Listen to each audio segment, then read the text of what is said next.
मला सून आली की मी मस्त आराम करणार आणि तिला काम लावणार. पण मीच इथं 10 वाजता उठते तर ती किती वाजता उठणार? मलाच इथं टी शर्ट पॅन्ट घातल्याशिवाय जमत नाही. तिला कसं म्हणू की आम्ही 24 तास डोक्यावर पदर घेऊन राहत होतो म्हणून? आणि मलाच इथं बाहेरचं पिझ्झा बर्गर नूडल्स खायची सवय आहे. तिला कसं म्हणू खाऊ नको चांगलं नसते?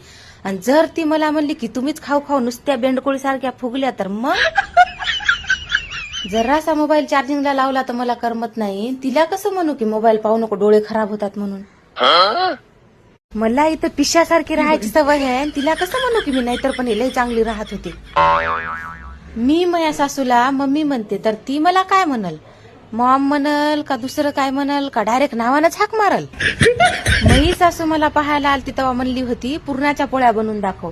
मी तिला पाहायला गेल्यावर काय म्हणू? रील बनवून दाखव? आमचं लईच अवघड झालं रे देवा. सासूला उलट बोलता